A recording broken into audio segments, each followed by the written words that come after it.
Who shall it be? A new legendary hero joins the battle. Wait, the music. That's pretty modern and yeah, okay.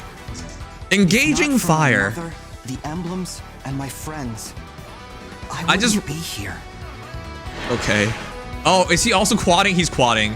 I just realized, chat. Usually the normal banner is a hint towards a legendary hero, and so because we got an engage banner, it makes perfect sense that we get an engage legendary. But Alear? Oh, he can beat up Freyr? Let's go. We need a hero that does that. May you find rest. Put him to... Well, he's already dead. Let me guide you. Put him back to rest. Wait, that was a double special. That was a double special. Doesn't Freyr have guard? Let's see how similar he is. Whoa, what? Hold on. Is this a student of Master Roshi? What is this nonsense? Hold on, let's play it again.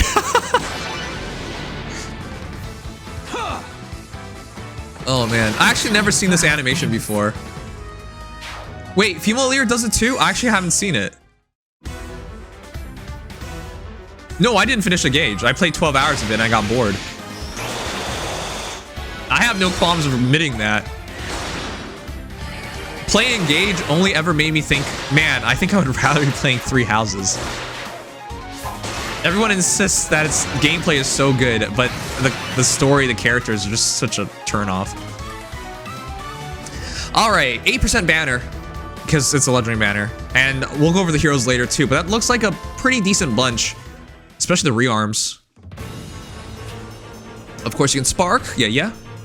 All right, let's go over the banner. So to begin with, this is not an engage hero, which, to be fair, an engage hero is likely to be engage Celica, engage Sigurd. Like those are the most likely examples, right? So being a Alear, it wasn't gonna happen. Though, because it is engage, wait a second. We just got engage because we had Lumera and engage Marth. So this month we're going engage again. Wait, is that a good idea? It's literally double engage then. It actually would have made perfect sense for Alear to be here with an engage character, but I would say it's way too quick. I think it's a bad idea to push out this new class of heroes and then just plant it into everyone's faces. But to be frank, I think by the end of the year, we'll have 6 engage heroes. Well, 5 more is what I mean. That's what I think. I hope I'm wrong, but engage heroes are by far and above way better than normal heroes. Engage Marth is one of the most OP heroes in the entire game in terms of fodder because he enables engage stuff and he's a really strong god sword. But yeah. Anyways, enough about that. When it comes to this banner, we did have a hinting it'll be legendary Alear because of the engage banner mid-month, but yeah, it would have been stretched to tell me we would go double engage, right? Mythic engage hero last month and then legendary engage hero this month, but that's what happened. Anyways, colorless infantry from engage. We have male Alear, VA's Brandon McInnes, artist is Mikuro. Okay, so real quick chat, when it comes to art of Alear, male Alear, this Alear, what do you think? Because if it isn't obvious, I don't like it. Look at his face. This feels the closest art in Fire Emblem Heroes to the actual engage art, right? In the engage game, where it's very plain. The detailing is rather minimal. The shadowing, like, I don't like it. It's super plain. This doesn't look like top tier art to me. And I'm sorry, I know what top tier engage art looks like. Just go back to last banner. Engage Ivy is one of the most gorgeous characters I've ever seen.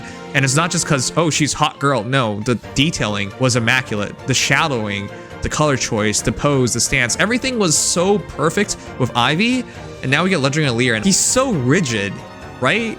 Body rigid, arm rigid, expression plain, coloring just so plain. I don't like it. I'm sorry. Maybe you guys will hate me for saying that, but I think it's mediocre at best. He looks really flat. Exactly. All right.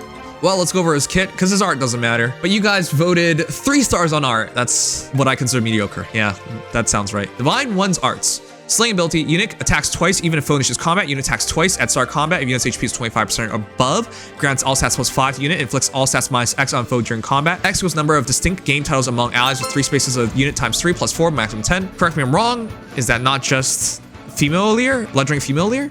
Reduces the percentage of foes non-special reduced damage by X percentage scales by 50%. I don't have legendary female Alear, so I can't show you guys directly. And also if foes attack and trigger a foe special and units res of foe special, res +5.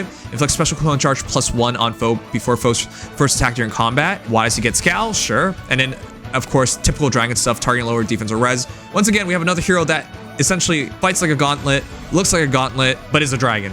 So gauntlet class never happening. This confirms it. Second time they've done this. Divine One's arts is really good, but that's to be expected because female Alear also had a really good weapon. Dragon's Roar boosts damage by 40% of units res when special triggers, if unit or foe's special is ready, or if units or foe's special trigger before or during combat, and also if units res or foe's res -4 during combat, reduces damage from foe's next attack by 40%. Okay, that's amazing. Real quick chat, do you think Dragon's Roar is inheritable? I think that it has credence to it, but I'm just gonna really quickly go over all these things to make sure, because I was just double checking. Dragon Blast off of female Alear is a perf skill, right? Boost special damage of 50% unit speed, but this isn't exactly the same. So because it's not exactly the same, it could be inheritable for dragons. Dragons do need an inheritable special. So yeah, Dragon's Roar is not the same as Dragon's Blast, and it could be inheritable. That's a big game changer. Dragon's Roar is 40% of units res when special triggers, whereas over here it is 50% of unit speed.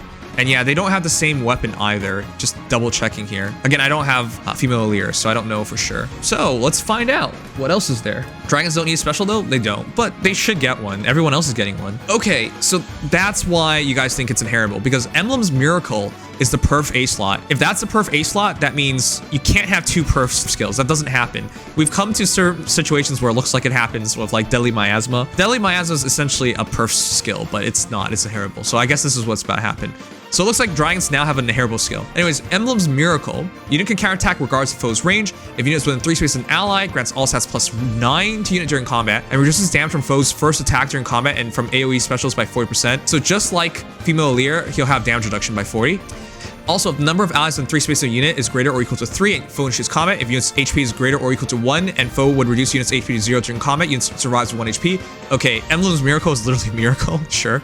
And after combat, restores 99 HP to unit. I don't like this idea because this makes this character way too scary. Chat, do you remember the last time we dealt with a hero like this that was a dragon who was also a legendary hero? Yeah, I'm talking about legendary Feh. That hero, upon release, was really annoying to deal with because if you attacked into her, she could kill you, right? Because even if you get her to, even if you're supposed to kill her, she would survive and she'd stay on the map, get 2 shots off on you. You're either dead or next turn she'll kill you. I remember those days.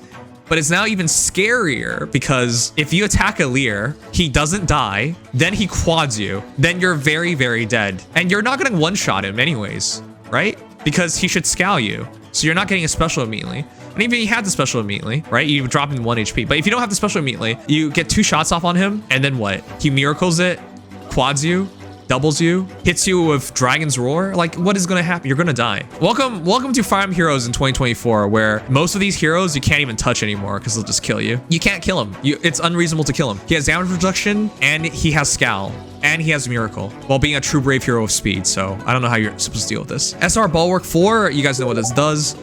Damage reduction, speed res -4, and you can't get past him. For it to activate Toe. In Arena, you can disable this if you kill one of his friends. Male legendary Alear is a pipsqueak if one of his friends is dead. I wasn't worried about Arena, but even in Arena, depending on the situations and heroes, it could happen. So that doesn't change a thing.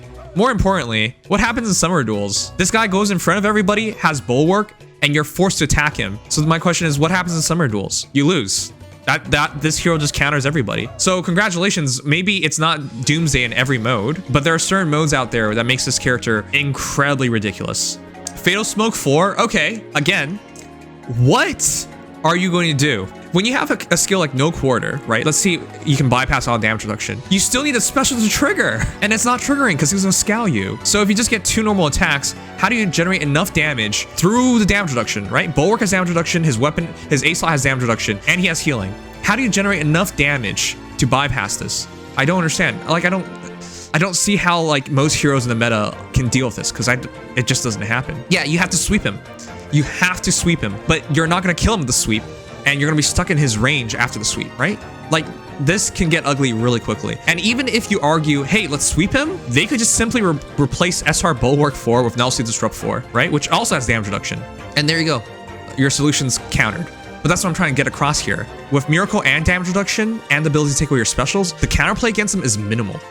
Anyways, attack speed pledge is also here, which is fair because I believe, yeah, it's the same thing on female Alear, which is attack speed pledge. So just like female Alear, they both have pledge. But yeah, the difference is, oh my gosh, chat, do you think ledgering female Alear is better or ledgering male Alear is better? Ledgering female Alear does give your allies and herself damage reduction bypass. If you have Rally Spectrum, does it trigger before or after Scowl? Rally Spectrum? Isn't Scowl the last move to trigger? I've never had that interaction yet, but Scowl's always the last to trigger because it's supposed to trump these other specials. Scowl is last. It stops Claude and such can confirm. Okay, from my understanding, it's last.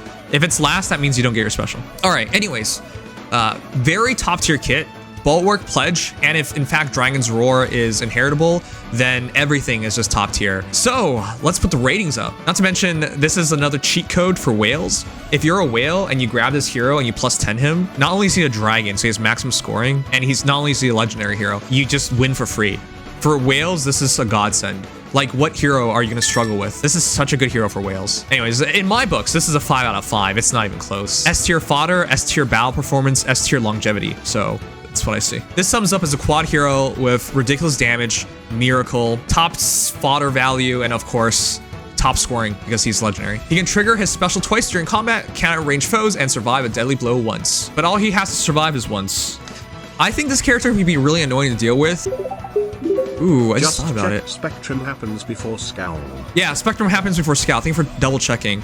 So you cannot bypass him. He will Scowl last all the time. All right. This is very scary, chat. This battle shows off how scary he can truly be because he's quadding and double specialing. What's supposed to survive that? I don't know. And I thought Freyr has guard, doesn't he? So you're really in trouble against him. You guys voted. He's 5 out of 5. 81% of you guys. That sounds right to me. Yeah, he has pledge just like female Alear, so I don't know how you're supposed to stop him. He's just so dangerous. Anyways, that's the S tier hero if I've ever seen one. So I would recommend him easily. Man, that's just too good. That's just too good in my books. As for the rest of the banner is looking really good. This Feeble, is this not the worst hero on this banner? I think that's the only thing holding this banner back, this dude. But everybody else on this banner is really, really good. So yeah, I think we got a really good banner here. If you ask me, the banner itself is incredibly high value. Rearmed Peony, sorry, not Rearmed. Attuned Peony, Attuned Triandra, 2 top tier value heroes.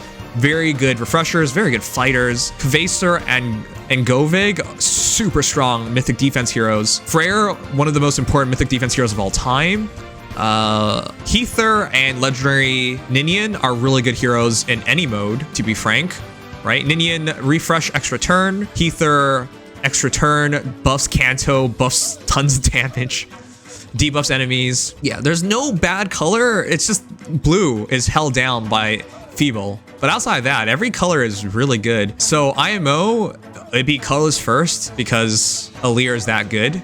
And Govig's really good. And it's not like Goto's bad. Goto's pretty good. And I think it's red second. Kvaser's top tier. Attuned Peony is amazing. And of course, the guy of the sword who teleports everywhere. Last week, I lost the Aetherites battle because his teleport ability caught me off guard. He's really good. His movement ability, his brave effects. What's his name again? Harkin, the sword guy.